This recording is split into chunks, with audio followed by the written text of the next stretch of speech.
오늘은 에트리의 방효찬 부장님을 모시고 사물인터넷 R&BD 추진 방향에 대한 말씀을 들어보도록 하겠습니다. 큰 박수로 환영해 주시기 바랍니다. 네, 안녕하세요. 지금 소개받은 에트리의 방효찬입니다. 저희는 바로 요 옆에 있는 한국전자통신연구원에 있고요. 저희 IoT 융합연구부라고 하는 부서로 존재합니다. 그리고 한 80명 정도 연구원분들이 이쪽 분야로 연구를 좀 하고 있고요. 오늘 이렇게 30회 이 개발자 포럼에 정말 감사드리고, 또 한 가지는 30회씩이나 이런 포럼들을 꾸준히 이렇게 운영을 해오시고 그런 노고에 저도 많이 반하고 감사드립니다. 제가 오늘 발표드릴 얘기는 우리가 초연결 사회라고 얘기를 많이 하는데, 그 초연결 사회 실현을 위해서 우리가 좀 생각해야 되는 것들이 뭐가 있느냐, 그런 것들을 개발자분들하고 한번 공감대를 가져보자라는 의도로 이런 ICBM 현황 및 추진 전략이라는 내용으로 한번 발표를 하려고 합니다. ICBM 뭐 많이 들어보셨나요? 갑자기 ICBM 딱 튀어나오니까 아시는 분들은 아시겠지만, ICBM은 대륙간 탄도미사일 이름이 ICBM인데 엄청난 위력을 갖고 있습니다. 근데 이제 저희 ICT 쪽에서는 IoT, 클라우드, 빅데이터, 모바일 이 네 가지를 융합하는 어떤 그 인프라 또는 플랫폼 그런 형태로 이제 바라보고 있습니다. 이것들이 뭔지를 한번 살펴볼 거고요. 제가 주어진 시간이 한 15분까지 정도 되겠네요. 먼저 배경인데요. 다 아시는 그림입니다. 가트너에서 이제 매년 발표를 하는데, 제가 이걸 끄집어낸 이유는 2013년도 IoT가 이 정도 와 있었다라고 이제 얘기를 했어요. 2013년도에 저희 부서는 뭘 하고 있었냐면, 여러분들 좀 잘 아시는 RFID USN이라고 하는 연구를 한 7, 8년 수행하던 그런 타임입니다. 그래서 저희가 앞으로 분명히 IoT가 뭔가 올 것 같다. RFID USN이라는 건 이제 IoT의 큰 핵심 기술로 작용을 할 거고, 우리도 이제 좀 방향을 좀 바꿔가지고 IoT라는 걸 먼저 좀 다가가야 되겠다 해서 부서 이름을 사실 이 시점에서 바꿨어요. 그리고 그 IoT라는 기술을 좀 확보하는데 5, 6년이라는 시간이 있을 줄 알았습니다. 그런데 정말 1년 만에 이 정점을 찍는 이런 이제 사태가 발생을 하죠. 여기 보시면 more than 10 years 그래가지고 여기서 여기 가는데 보통 한 8년, 9년 이렇게 걸린다는 얘기죠. 15년은 딱 이 그림을 보면 벌써 이제 거품 제거기에 들어갔다는 얘기죠. 이거는 벌써 무슨 얘기냐면 비즈니스가 가능해지는 시점이 이제 다가오고 있다는 거죠. 미국이 잘 생각해 보시면 미국이 IoT라는 얘기를 꺼낸 게 작년부터잖아요. 13년까지만 해도 CPS 뭐 이런 얘기는 했지만 IoT 한 번도 한 적이 없습니다. 그러다가 어느 날 갑자기 IoT 얘기를 한다는 거는 미국이라는 나라가 IoT를 비즈니스로 바라보기 시작했다는 걸 의미합니다. 이런 맥락들을 좀 잘 보셔야 되고, 그래서 IoT라는 게 그럼 도대체 뭐냐 기술이 라는 걸 한번 같이 또 고민해보자는 거죠. 여기 보면 생성수식 공유 활용되는 초연결 인터넷이다 이렇게 표현했지만, 보시면 여러 가지 스마트한 사물들이 만들어질 거고, 그 사물에서 만들어진 데이터가 클라우드나 어떤 사이트에 이제 쌓일 거고요. 이 쌓여진 데이터들을 잘 분석을 해서 인사이트를 만들어내서 사용자한테 아주 유용한, 유익한 그런 서비스들을 주는 서비스 인프라의 그림으로 제가 이제 표현을 해본 건데요. 기존에 있던 어떤 네트워크 인프라, 미드웨어 인프라 이런 게 아니라 이런 모든 것들이 잘 어우러져야지만 어떤 유익성이 나올 수 있는 새로운 인프라라는 말씀을 드리고 싶은 거예요. 새로운 인프라다, 지금까지 없었던. 이거는 미래부에서 만들어 놓은 건데, 이 IoT 가지고 뭐 할 거냐? 이런 것들을 하겠다라고 이제 얘기를 하고 있죠. 자, 그래서 너무 추상적이지 않습니까? 이걸 이제 구체화시켜가는 게 우리 이런 개발자분들, 우리 이제 모여있는 창조경제 혁신센터가 할 일이라고 봅니다. 외국도 많이 하고 있다라고 합니다. 유럽은 호라이즌 2020 통해서 20년까지 한 110조 원 투자하겠다. 독일은 잘 아시겠지만 제조혁신 가지고 기치를 가지고 인더스트리 4.0 이미 시작하고 있고요. 중국은 매년 5천억씩 투자를 해서 1년에 50개씩 스마트 시티를 지금 구축하고 있다는 얘기를 하고 있고요. 미국 또한 스마트 아메리카 프로젝트를 통해서 여러 가지 시승 사업을 하고 있습니다. 마지막으로 좀 봐야 되는 게 일본이에요. 일본이 별로 아무것도 안 하고 있는 것 같았는데 최근 들어서 이 그레이존 해소 제도라는 걸 만듭니다. 법제도 완화, 그 다음에 뭐 주파수 규제 완화, 뭐 이런 것들을 이제 국가가 이제 주도해서 가기 시작하고 있죠. 우리나라 약간 좀 늦은 감이 있어요. 개발자분들 이런 거 별로 신경 안 쓰시는데 사실은 비즈니스를 하기 위해서 필드에서 IoT를 디플로이먼트 할 때 가장 문제가 되는 것들이 이런 법제도, 이런 문제죠. 다 만들었는데 비즈니스를 할 수가 없는 거예요. 그것들을 먼저 고민하고 기술적으로 어떻게 우회할 것인가를 고민하면서 가야 되는 게 이 IoT 비즈니스입니다. 사실 우리나라도 그래서 뭐 남들 다 하는데 우리는 안 할 거냐, 사실 이제 시작을 했어요. 그래서 9개의 중점 영역을 두고 약 한 450억 규모의 그 실증 사업을 이제 시작을 했습니다. 이미 일부 컨소시엄들이 다 정리가 되는 것도 있고 아직 지금 진행 중인 부분도 있죠. 이러한 부분들도 어떤 사업들이 진행되고 있는지 앞으로 이제 잘 주목해가면서 우리가 대응을 해야 될 거라고 봅니다. 자, 이제 IoT가 그러면 어떻게 발전할 거냐? 여러분들 IoT를 지금 어느 단계로 보고 있느냐 한번 공감대 갖고 싶은 건데요. 예전에 이 그림을 보시면 자전거 섬에 있죠. 세탁기 섬에 있습니다. 각각의 제조 도메인에서 자꾸만 기능을 좋게 잘 만들면 됐던 세상이죠. 저는 그걸 이제 단절의 시대라고 이제 부릅니다. 이미 이제 지나간 시대죠. 이 그림은 2013년도 CES에서 나왔던 제품들 그림이에요. 화분에서 물 졸아라고 하고 있고, 정수기 뭐 하고 있고, 포크로 밥을 먹으면 뭐 밥을 얼마나 먹고 있다, 이것들이 이제 다 아이디어상을 받았던 제품들이죠. 자, 이제는 선택적 연결의 시대에 왔다라는 건데, 이게 무슨 얘기냐면 어떤 내가 창의적인 아이디어가 있어서 뭔가 사물을 연결하고 싶을 때 가장 쉬운 방법이 뭐였냐면 스마트폰하고 연결하는 거죠. 스마트폰하고 연결해서 그 디바이스의 정보를 앱으로 표현해서 사용자에게 뭔가 이렇게 유연성을 줍니다. 하지만 이거는 그 제조사별로 개별 목적에 따라서 독자적인 연결 방식을 가져왔다는 거예요.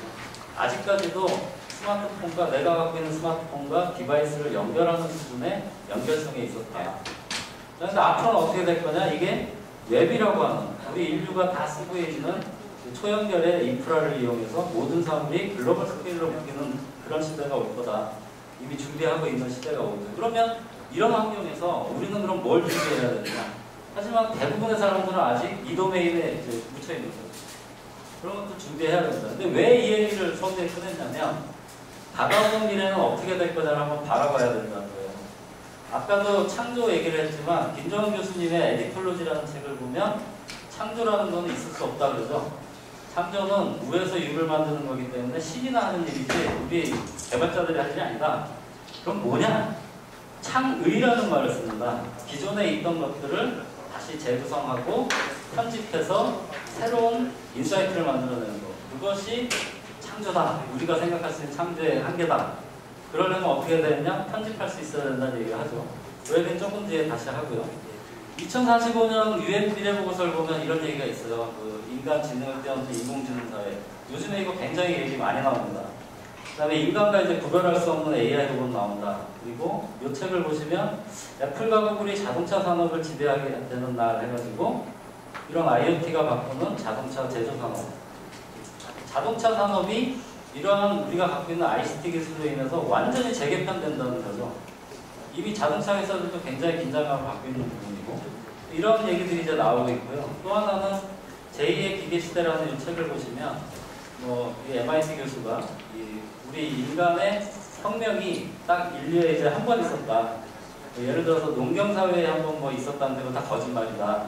왜냐하면 혁명이라는 거는 인구수가 몇십 배로 폭증하고 그 다음에 인간의 수명이 몇백 배로 증가하는 이제 이런 때가 이제 혁명인데 그때를 봤더니 증기기관이 나왔다는 거죠. 이때가 혁명이다.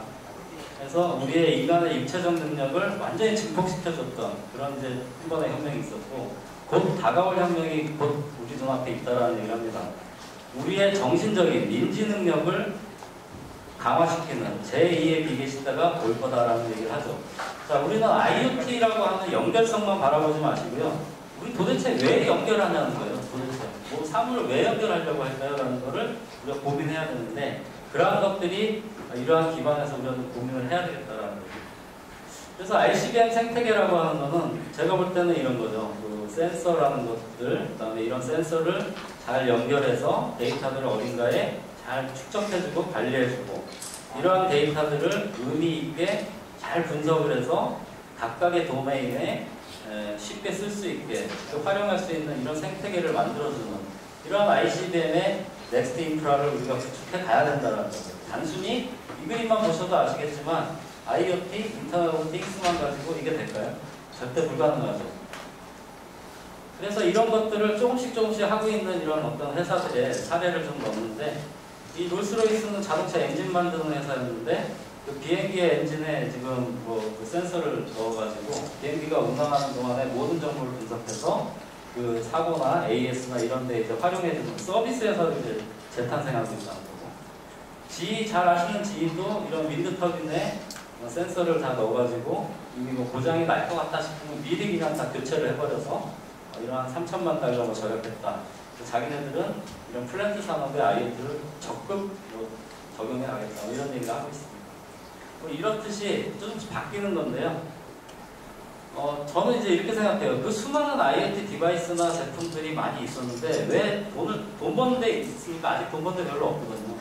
예를 들어서 킷빛을 사도 한 3개월 차고 다니다가 버려요. 왜 그럴까라는 걸 우리가 좀 고민해야 되는데, 저는 이게 키워드인 것 같아요. 결국에 사람들이 지갑을 열어서 그 비용을 지불하고 뭔가를 산다라는 얘기는 내가 혼자 스스로 만들 수 없는 정보를 알아서 주기 때문이에요. 이걸 IoT가 해줄 수 있어야지 이게 비즈니스가 된다는 거죠. 내가 아무리 창의적인 걸 만들었다 하더라도 그거는 그냥 뭐 괜찮네 하고 끝나면은 이건 비즈니스로 할 수가 없다는 거죠.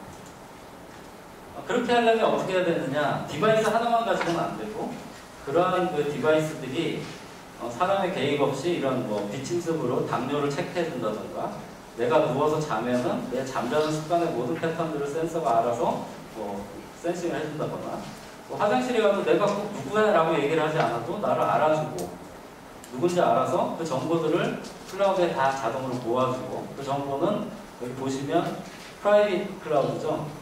안전이 보안이 보장이 되면서 이 정보들을 다른 유관 정보들하고 연관 분석을 해서 그것들이 의사들하고 주치의들하고 공유가 돼서 나한테 꼭 필요한 어떤 정보를 피드백해주는 이런 것 정도는 돼야지 내가 한 달에 한 10,000원씩 주고 이 디바이스도 사고 서비스도 받는다는 거예요. 굉장히 어려운 거죠. 그냥 네트워크 좀 안다고, OS 좀 안다고, 플랫폼 좀 안다고 해서 될 일이 아닙니다. 그래서 저는 이 포럼이나 이 지금 창조경제 학생들과 굉장히 중요하다고 보는 게, 그러한 여러 가지 다방면의 분야의 전문가들이 모이셔가지고 이러한 어떤 우리가 초연결하는 목적이 뭐냐라는 거를 공감대를 가지고 그 기술을 융합하고 통합해가는 장으로 만들어가지 않으면 비즈니스 세계에는 없다라고 저는 단언합니다. 이거는 팩토리 쪽인데, 그래서 미래상 어떻게 바뀔 거냐 이거죠. 이거 예전에 홈네트워크 한다고 많이 했죠. 이거 장사됐습니까? 하나도 안 됐어요. 그 다음에 의료는 좀 그렇다 치고, 이게 어떻게 가느냐? 네스트 굉장히 지금 요즘에 폭발적인데, 그건 무슨 문제냐면 이 사용자는 아무 신경 안 써도 집과 사무실이 그런 것들 다 알아서 자동으로 컨트롤해주고 사용자의 패턴을 인식해서 분석해주고 하는 것들을 클라우드가 서비스를 해주기 때문에 사용자들이 돈을 지불하는 거죠. 팩토리도 마찬가지입니다. 이제 제조도 공장이 어떤 수요를 예측하고 그 환경들을 분석해서 고객이 원하는 어떤 맞춤형 생산을 할 거다라는 거고, 자, 여기도 보면은 지금 교통 관리를 센서를 많이 달아놨죠. CCTV 일반 센서를 다 깔아놨는데 그걸 중앙에서 통제하고 이렇게 하죠. 그다음에 자동차에도 굉장히 100개가 넘는 센서들을 붙여서 관리를 하고 있는데, 앞으로는 인프라가 다 인터넷 오브 띵스가 된다면 이 인프라가 스스로 인프라의 정보를 자동차에다 주게 되면 자동차는 굉장히 경량화가 되겠죠. 100개의 센서가 필요한 게 2~3개의 센서만 될 수 있는 그런 이제 V2I, V2V의 그런 인프라가 될 거다. 이렇게 이제 바뀌어가고 있는 거고요. 여기서도 한 가지만 얘기하겠습니다. 지금 스마트 스쿨 하면은 애들한테 이렇게 나이스한 패드 나눠주고 컨텐츠 좀 주고 스마트 스쿨이라고 얘기를 합니다. 그런데 IBM에서 무슨 얘기를 하냐면 왓슨을 이용해서 교실에 있는 모든 사물들을 다 인터넷으로 묶어가지고 교실 안에 이렇게 앉아 계신 여러분들에 대한 학습을 왓슨이 하는 거예요. 그래서 그 학생의 학습 태도가 어떻고 그 학생의 진척도가 어떻고 이것들을 클라우드가 다 공부를 해서 그 학생의 가장 최적의 컨텐츠들을 알아서 컨트롤해 주겠다. 이런 교실이 학생을 배우는 학습 공간으로 가겠다. 이런 얘기를 합니다. 자, 이것들은 기존의 RFID, USN에서 얘기했던 유비쿼터스 뭐 이런 기술의 성장이 아니라 완전히 새로운 개념이라는 거죠. 이것들이 바로 제가 얘기한 창의, 창조, 뭐 이러한 혁신의 어떤 아이디어들이 아니냐라는 겁니다. 그래서 이거는 뭐 모바일과 ICBM의 좀 차이인데, 자 그러면 이 ICBM IoT라고 하는 게 정말 이제 지금 2015년 이 시점에서 뭐 만들면 돈 될 거냐라는 거예요. 이건 한번 우리가 살펴봐야 되는데, USN이 실패했던 가장 큰 이유는 그 USN이 티핑 포인트였냐라는 거예요. 이 티핑 포인트는 기술적인 수준도 있겠지만 더 중요한 거는 이걸 USN으로 싹 바꿔볼까요? 2007년, 8년에 USN은 과연 사용자가 만족하고 사용할 만한 기술 수준이었나. SKT도 굉장히 열심히 해오셨죠. USN RFID, MTM 많이 하셨는데 잘 안 됐어요. 왜? 사용자가 정말 너무 쉽게 사용할 수 있는 그런 기술 레벨까지 안 가 있었죠. IoT는 어떠냐라는 걸 한번 돌아보자는 거죠. 그때보다는 이 녀석 때문에 굉장히 좋은 환경에 와 있죠, IoT는. 두 번째는 보안입니다. 지금 뭐 다리미도 해킹이 되고 막 이런 그런 이제 사례도 있고 비행기도 해킹이 되는 세상에서 과연 지금 이 IoT에 대한 보안에 대해서 얼마나 그 준비를 하게 되냐. 이거는 어쩌면 사업자들은 굉장히 중요한 일이에요. 구글이 왜 IoT 비즈니스 안 할까? 그런 생각 혹시 해보신 적 있으신가요? 숨어서 하나요? 이 보안 사고가 나면 그 비즈니스를 운영하는 모든 그 책임을 그 운영사가 지게 돼 있어요. 그죠? 그래서 기술은 있지만 아직 그거를 내가 비즈니스로 필드에 디플로이 할 수준이 안 돼 있는 거예요. 이런 것들을 어떻게 해결해 갈 거냐 굉장히 중요한 이슈입니다. 그 다음에 아까도 말씀드렸지만 내가 구글링 한 5분 해가지고 얻을 수 있는 정보면 그걸 돈 주고 IoT 디바이스 사겠습니까? 안 사죠. 그거보다 훨씬 똑똑한 뭔가를 줘야 되는데, 자 우리가 그러면 이렇게 똑똑한 어떤 클라우드, 플랫폼, 빅데이터 가지고 있냐라는 거예요. 없어요.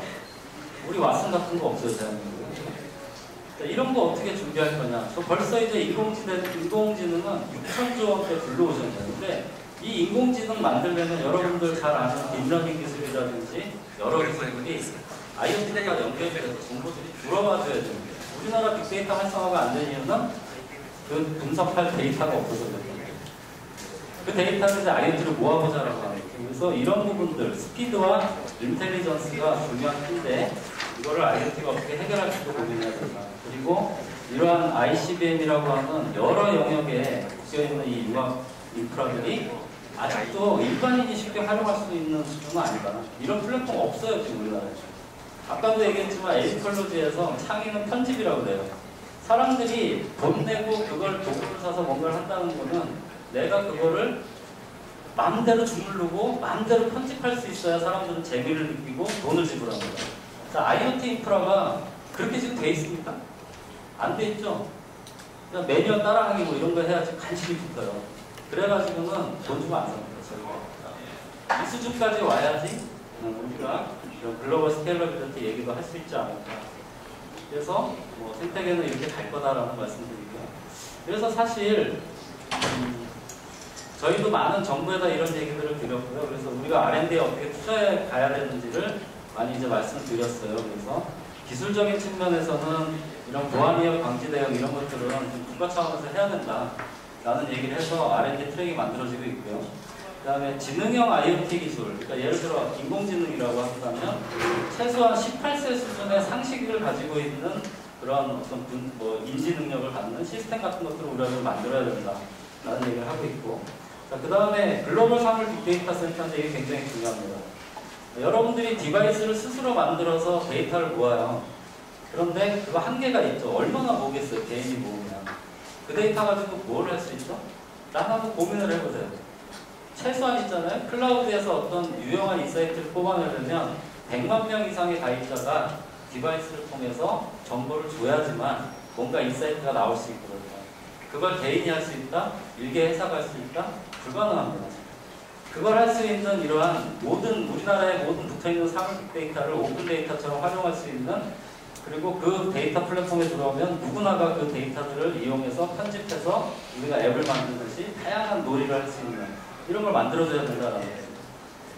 그리고 모든 이런 기술들은 가능하면 오픈소스로 확산해서 공유하는 그런 공유 사회로 가야 된다는 말씀드리고요.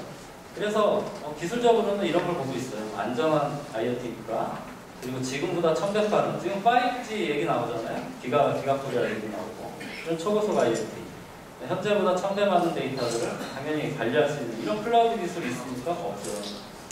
지금보다 10배 정확한 분석할 수 있는 시스템도 아직 없습니다. 이런 것들이 갖춰지고 나서야 인사이트가 있는 비즈니스가 되지 않을까, 저는 그렇게 보고 있어요. 그래서 기술적으로는 이런 이제 R&D 분야들을 계속 저희가 얘기를 하고 있고, 또 여기 학계에 계신 분도 많이 계시지만 이런 기술 트리들을 가지고 R&D 로드맵을 만들어서 정부와 좀 협의를 하고 있습니다. 그래서 다 말씀드렸던 거고, 더 중요한 거는 IoT는 표준이라는 게 굉장히 중요하죠. 나 혼자만 붙어서 소용없죠. 다 같이 붙어야 되는 거고, 그 다음에 그런 것들을 하려면 서비스별로 주파수 발굴을 해야 되는데, 요 말 한마디만 드리기 전에 마무리하겠습니다. 제가 엊그제 주파수 정책부 부장님하고 이제 토론을 했어요. USN 때 주파수 대역을 많이 요구를 해서 많이 분배를 했다. ASN 대역에. 그런데 USN의 서비스가 활성화가 되지 않다 보니 그 주파수 대역이 그냥 놀고 있는 거죠. 그리고 관리가 잘 안 된다는 얘기를 많이 하고 있죠. 그래서 거꾸로 기업에서 나는 이러한 서비스, 필러 서비스를 하기 위해서 이런 주파수가 필요하다라는 요구를 부처 쪽에 많이 해줬으면 좋겠다라는 얘기를 하셨습니다. 첫 번째. 그다음에 두 번째는 그러면서도 또 약간 부정적인 말씀을 하시는 게, 이 비면허 대역은 그렇게 아무렇게나 분배했다가는 아무도 관리가 안 되더라. 그래서 어느 정도 그 서비스가 실제 눈에 보이고 그 서비스가 비즈니스로 확정이 될 가능성을 보일 때 좀 신중하게 그런 것들을 해가겠다. 그 얘기는 뭐냐면, 더 쉽게 말씀드리면 주파수 문제는 아직도 굉장히 많은 문제들을 안고 있는 거고요. 또 쉽게 여러분들이 달라고 해서 줄 그런 자원은 아니라는 거예요. 이 부분도 같이 한번 고민을 해가야 되는 그런 부분입니다. 20분 조금 20분 좀 넘겼는데요. 제 발표는 이 정도 수준에서 마무리를 하고 질의응답 질문 있으시면 손 들어 주십시오.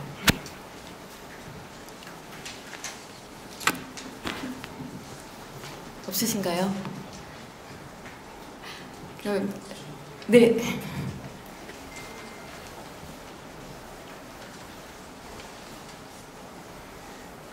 사실은 그 USN 아까 말씀하셨고 IoT 말씀하셨는데, 그러면 지금은 과연 IoT 서비스를 통해서 이런 것을 정말 상업화를 통해서 불을 창출하는 기업들이 많이 발생을 할 수 있을 것인지, 아니면 USN의 그런 정책을 다시 바꿀 것인지, 그 강조하는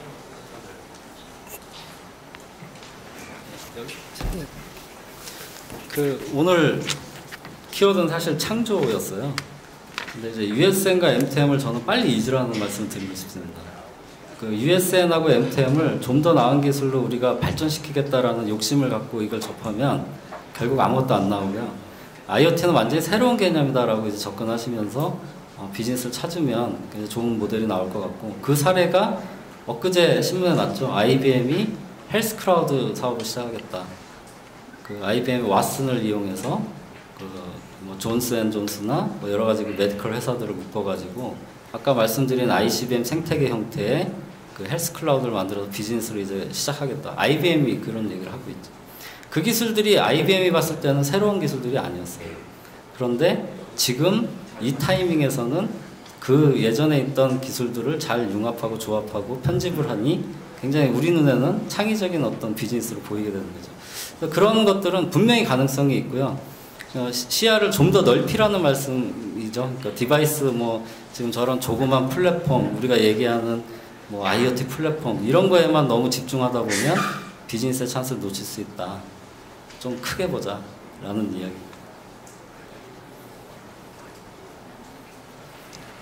네, 시간 관계상 더 이상 질문을 받기 좀 어려울 것 같고, 한 분 계신가요? 저희의 쉬는 시간이 계속 줄어들고 있는 상황입니다. 그리고 좀 말씀드리고 싶은 게, 이 앞쪽으로 이동을 하셔도 될 것 같거든요. 그래서 잠시 쉴 때 좀 이동을 부탁드릴게요. 그리고 잠시만요. 발표 자료를 저희가 이제 끝나고 배포를 해드리는데, 사실 공개가 안 되는 부분들은 저희가 제외를 하고 드리게 됩니다. 그래서 필요하신 부분들은 이게 보실 때 사진을 찍으시거나 그렇게 하지 않으시면 아마 자료 못 받으실 수 있으니까요. 가까운 데서 보시길 바랍니다. 네, 질문해 주시죠. 네. 네, IoT 전제가 아까 말씀하신 게 웹이라고 하셨거든요. 만약에 웹이라는 환경이 없다고 가정한다면 IoT가 존재할 수 있는지 그런 고민을 해보시는가요? 좀 잘 안 들렸는데, 그러니까 IoT가 웹이 없으면 존재할 수 있느냐라는 질문이신 것 같습니다. 띵들을 연결하는데 꼭 웹이어야 될 필요는 없죠. 그런데 지금 현재 우리 인류가 그 모든 스케일러빌티, 전 세계에 있는 모든 거를 묶는 어떤 합의된 표준이라든지 합의된 방법이 저는 아직은 없다고 봐요. 그래서 그 웹이라고 하는 우리 인류가 유일하게 가지고 있는 그 합의된 어떤 프로토콜을 이용해서 이 사물들을 연결해가는 노력들을 한다면 새로 뭔가를 만들어내는 것보다 더 유익한 생태계가 만들어지지 않을까. 이거는 완전히 제 개인적인 생각입니다. 그래서 저는 저희 회사에서는 웹 오브 띵스라고 하는 테마로 연구를 지금 하고 있어요.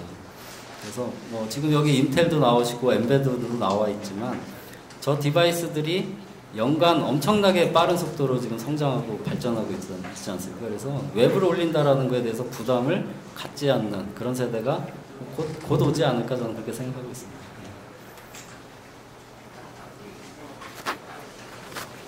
네, 열정적으로 강의해 주신 박유천 부장님께 다시 한번 큰 박수 부탁드립니다.